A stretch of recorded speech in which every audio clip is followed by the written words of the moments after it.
Good afternoon. Now we continue with key in the data that we got from the field. During the feasibility study, we conducted 4 type of survey, which is 2 method to measure the head or elevation and 2 method to measure the flow of the stream. So the first one I will show you on how do we key in the data from the tube and pressure gauge method. Okay, from the data that you get from the field, you simply just key in all the number which is shown in bar. So in the previous survey, there's 25 data that we get. So you input all the data into the table here. And then the Excel will calculate for you, and you will have cumulative head and also the average of gross head. So basically, we will take this average of gross head into the final calculation to determine the potential power of the hydro of the head.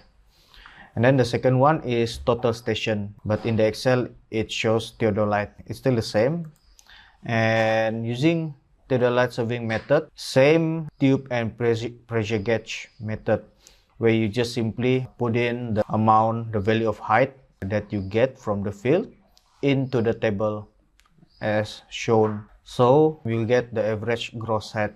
See, there is a difference at here between pressure gauge reading and also the Theodolite, but it's not that there's not much difference because of both reading. If conducted in a correct method, it should come up with same result. Now we will continue to the estimating flow rate of the stream using the float method. So there is several components that we need to key in from the result that we get from the survey. The first one is the length of the stream segment. Earlier in the field, we calculate and we measure how long is the stream that we're going to use for this survey. And the second part of it is the stream cross-sectional area of the upstream and downstream of the river. So you can input the distance of each section of the river, of the cross-sectional river that we calculate, and the depth of each cross-sectional river. So we have the upstream and downstream. So at here you can see the graph over the right to show the area of the river, and then from there this upstream and downstream will be calculated, and we will get the average stream of the river that we conduct the survey. And then the second one is the time taken for the ping pong ball to pass from point A to point B. So we have the time taken for each trial of the ping pong ball, and then we will input all 10 trial of the time of the ping pong ball to reach from point A to point B. And then at the summary, we will take the average flow rate in cubic meter per second as our reference to calculate the estimation power of the hydro of the stream. The second one is salt conduction method, which is we are using the salt conductivity meter. There are several components that we need to key in. The first one is the general information of the survey that you conducted, which is the date, the meter type, which is the conductivity meter, the brand of it, or the type of conductivity meter that we use.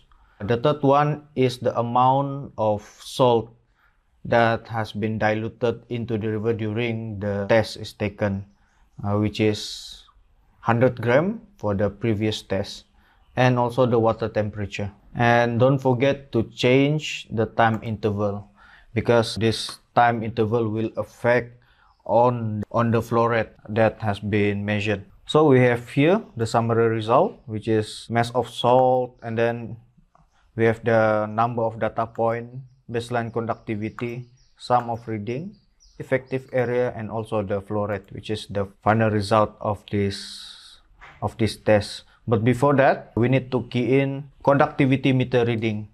So as you can see, we have time interval of 5 seconds. So each data from the conductivity meter whatever number it shows, you must input into the table here. So during the test, we have 150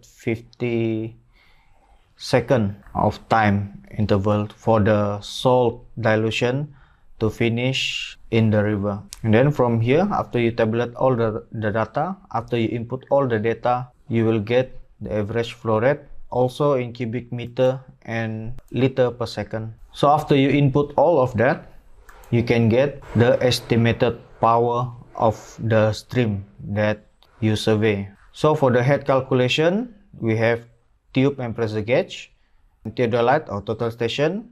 We have our data also, and the average of it is the sum of it divided by 2. And also we have the flow, which is using the ping pong ball or float method, and also the salt conductivity method, and we can get the average. And then we also have the efficiency of the system.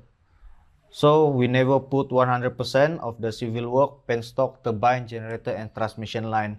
The rule of thumb is there is always a small amount of loss in the system, whether it's friction or nature cause, and also the electromechanical efficiency. And when you input all the efficiency from the civil to the transmission line, you can get the overall efficiency. And also, finally, you can get the net power or the potential power of the hydro that you survey.